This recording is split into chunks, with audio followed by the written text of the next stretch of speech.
Today we're going to talk about limiting beliefs and how it's possible for two people to undergo the same circumstances and have one simple difference, which is your beliefs, shape how they interact with the world around them. So, like, if you've lived life more than, I'd say, 5 years, you'd understand that everyone has differences. Everyone perceives the world differently.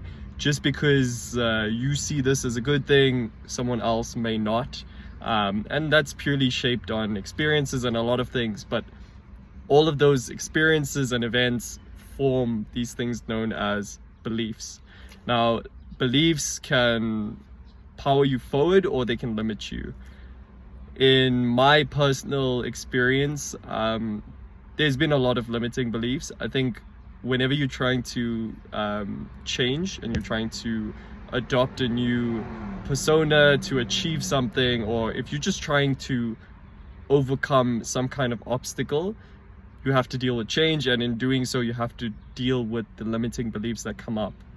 So an example could be like, you're a salesperson, you're waiting to make a sale, you're sitting in this car in the heat, sweating, and the person who you're supposed to sell to is supposed to arrive half an hour ago, but they didn't. So you're expecting to get this done in 15 minutes. A person with a limiting belief of, can I get this sale done, doesn't understand how the sale can happen, will often create like their own excuses and then end up missing out on the sale.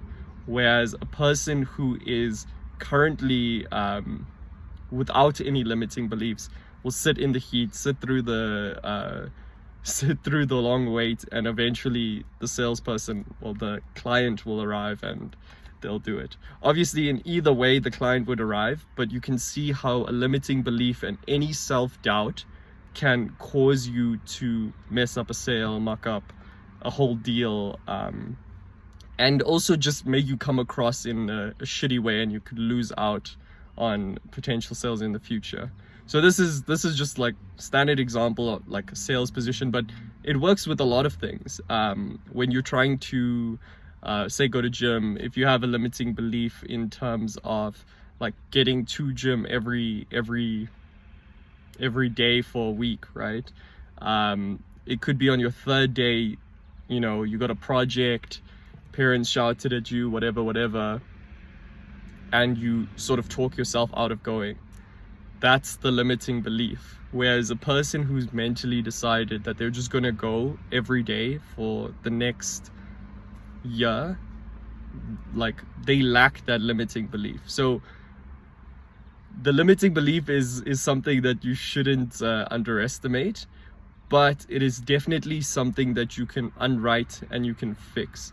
The easiest way to do this, a lot of people say affirmations and journaling, but